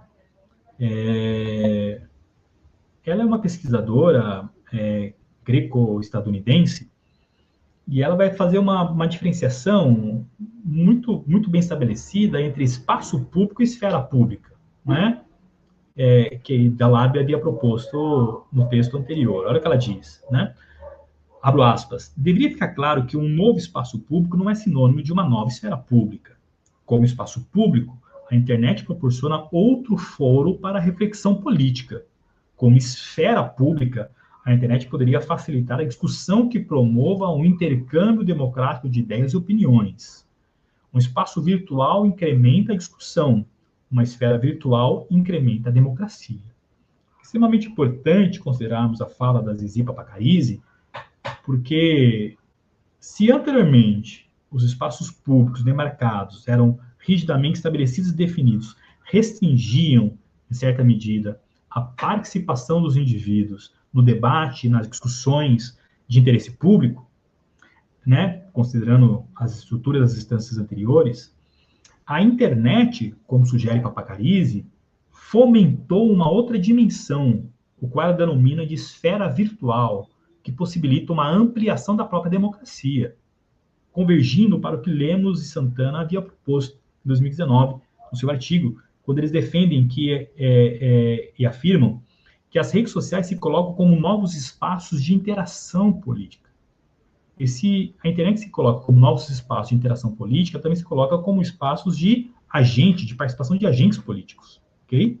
Como espaço público, a internet e as redes sociais não são isentas das disputas de poder. Isso aqui é extremamente importante. Vamos desenvolver isso um pouco mais na próxima aula.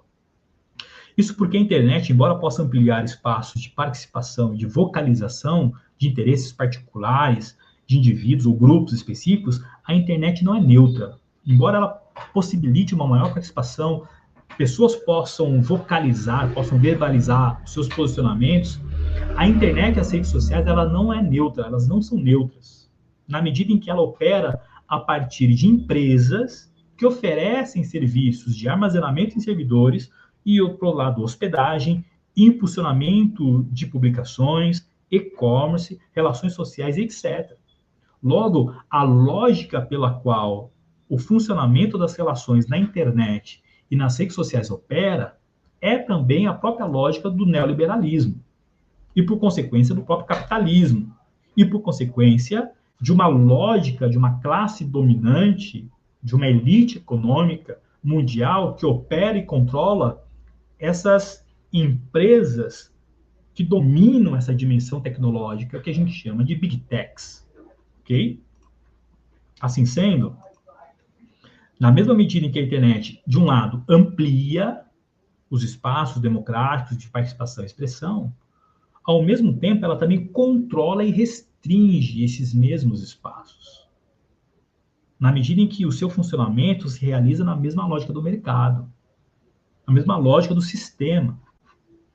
Então, não é possível considerar esses novos espaços apenas a partir da participação, mas considerarmos também como essa participação, em certa medida, também acaba sendo restrita pelos interesses daqueles que controlam esses ambientes, controlam esses próprios espaços. Ou seja, a circulação de informações pode estar atendendo a interesses de grupos específicos que detêm o poder, que detêm o controle desses mesmos espaços. Isso parece contradizer o que até então vínhamos afirmando ao longo de todo o curso nessa primeira aula, não é? Porém, este novo espaço público, assim como aquele anteriormente mencionado, também está em constante disputa.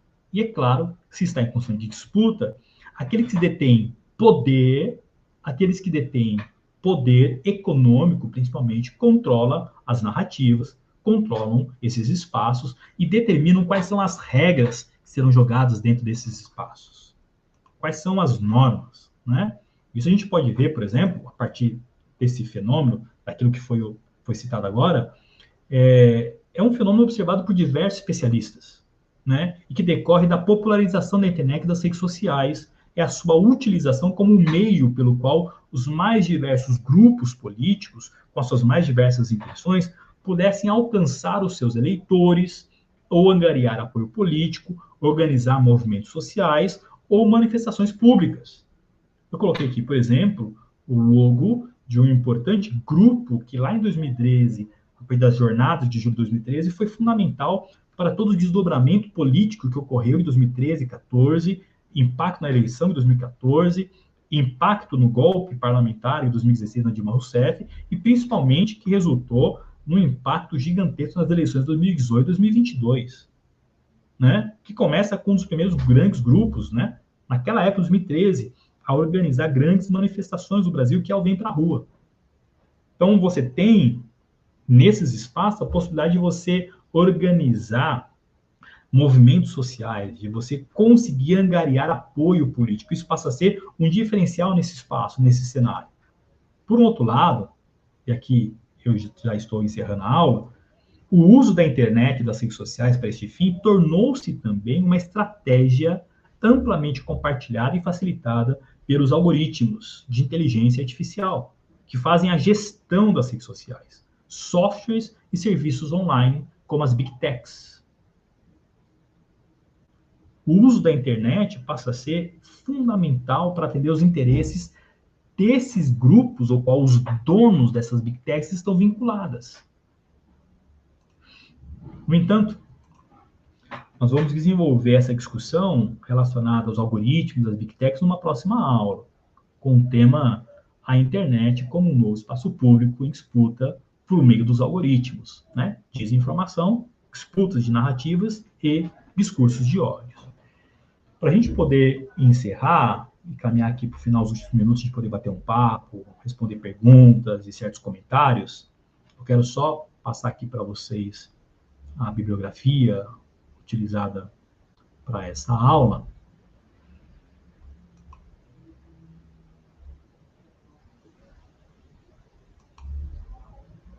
Você pode depois, como vai ficar gravado, dar uma pausa e colocar essas referências no seus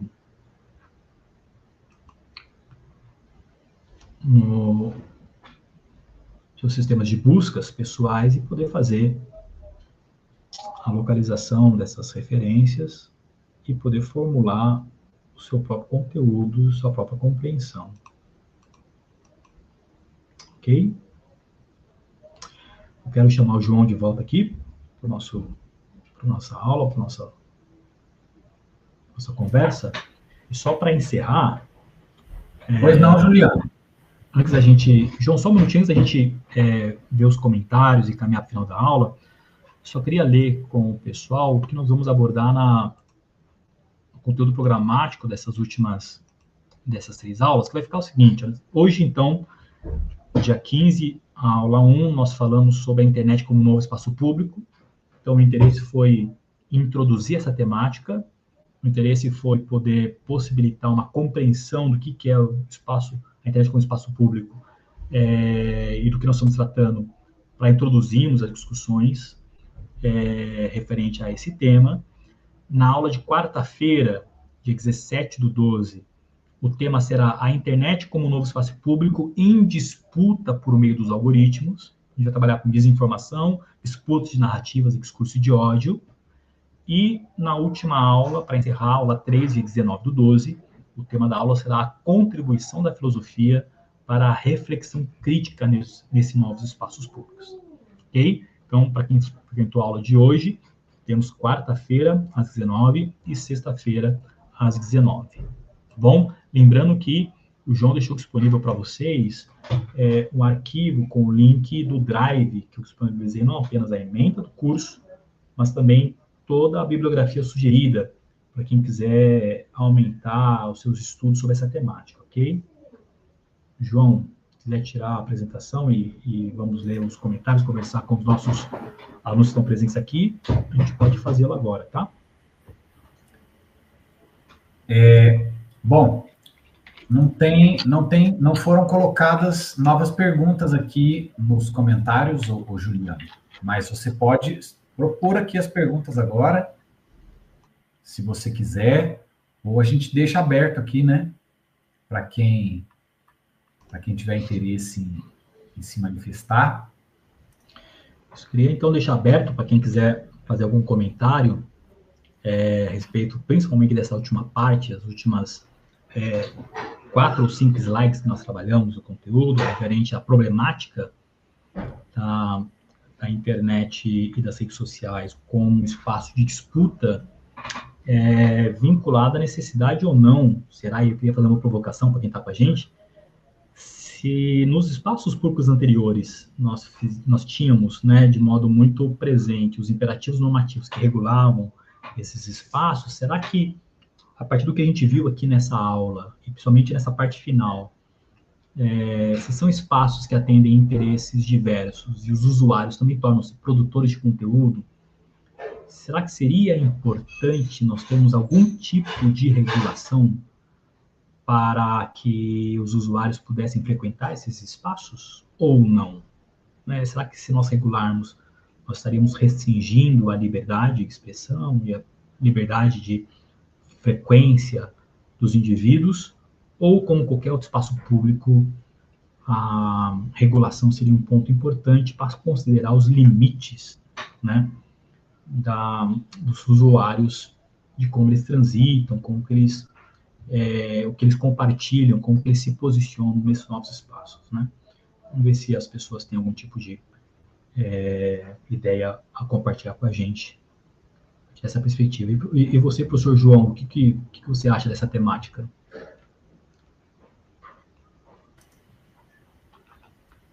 A Perla colocou um comentário aqui, eu pus na tela, Juliano.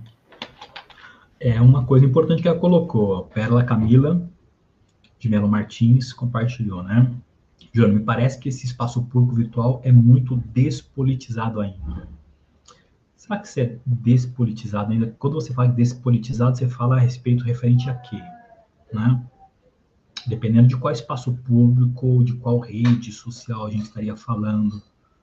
a gente pensar que certos grupos usam as redes em certos nichos, né? Se a gente pegar, por exemplo, o Telegram, o WhatsApp, você tem uma linha de transmissão muito específica, né? E, claro, não podemos ignorar o fato de que os algoritmos impossibilitam determinadas entregas de conteúdo, né? O que talvez possa nos parecer que esses espaços talvez estejam despolitizados. Há indivíduos que falam que existe um aumento de uma politização como resultado, inclusive, de uma certa polarização, né? Vamos lá, ó. A tabela continua, né? Como essa regulação seria organizada? Já sabemos que há certas medidas jurídicas, mas parecem insuficientes. Sim, então teríamos que considerar como essa regulação ocorreria, né? Essa regulação deveria ocorrer a partir dos princípios que estabelece inicialmente, a partir do marco, né, civil da internet. Ela deveria estabelecer, talvez, critérios de participação, de perfil, de quem aborda certas temáticas, talvez. Deixa eu pensar, a China fez essa limitação há um tempo atrás, né? A China, ela estabeleceu limites para produtores de conteúdo.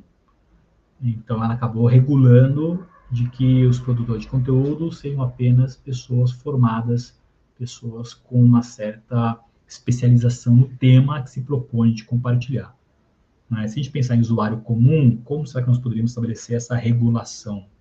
Os aparatos jurídicos estão postos, né? Também são estendidos às redes sociais. Se a gente considerar o que a gente viu, ou a gente tem visto como processos jurídicos, dispositivos legais, o artigo 5º da Constituição preconiza já que alguns critérios pelos quais algumas leis foram impostas. Se a gente pensar a questão do racismo, a questão que envolve o preconceito, a intolerância religiosa, a homofobia, foram estendidos para os espaços de crimes cibernéticos, né? Tratados também, já tem jurisprudência para isso, tratados como crimes cibernéticos, e há já processos decorrentes desse tipo de atuação. Será que seria necessário fazer uma legislação específica para isso? É uma questão importante a se considerar.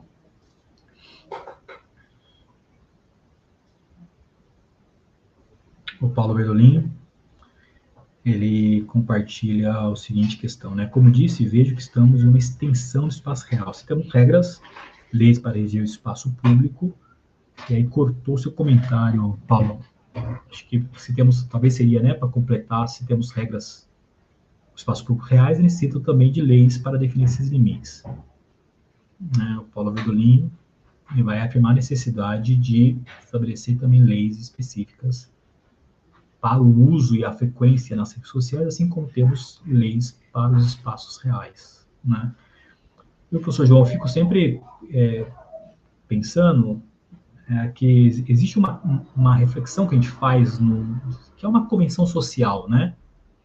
Talvez não tenha uma lei escrita, mas uma convenção social já consolidada, de que determinados espaços você se porta de maneira específica, né?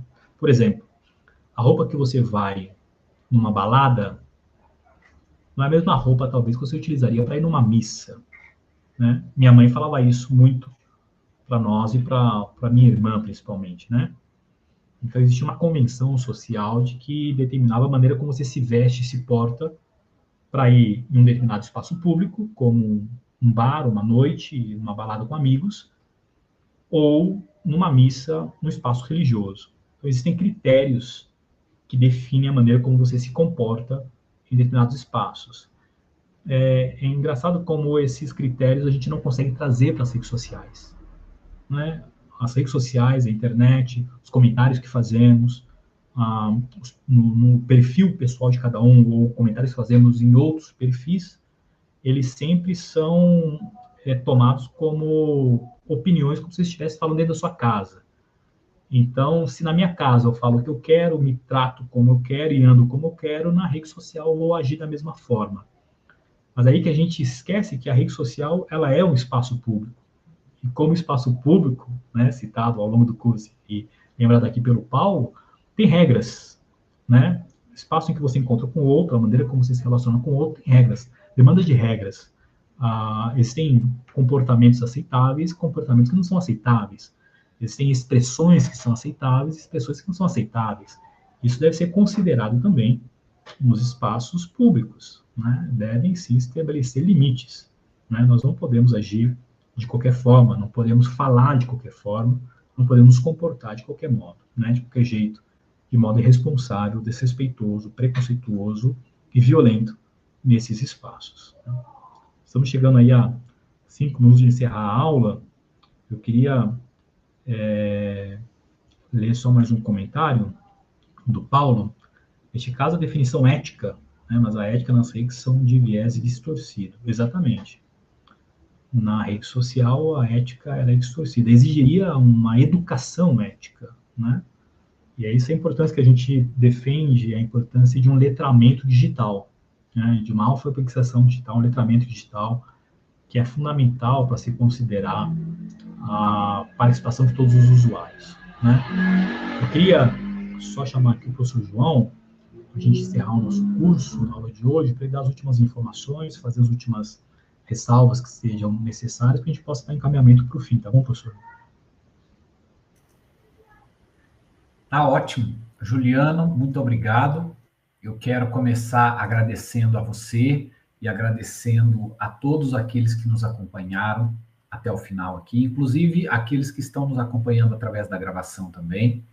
Dizer que é um prazer poder contar aqui com o seu minicurso. Tem mais perguntas aqui nos comentários, tá? Infelizmente não teremos tempo aí para responder, mas se eventualmente você quiser, Juliano, você pode eventualmente acessar o vídeo e responder pontualmente ali, textualmente nos comentários, né? Continuar esse debate, ou então aproveitar essas perguntas como gancho para quarta-feira, que é o nosso próximo encontro.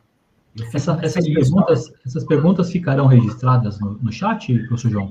Ficam registradas no chat do vídeo. Beleza, vamos fazer isso então. A gente retoma a partir delas na semana que vem. Na semana que vem não, na próxima aula.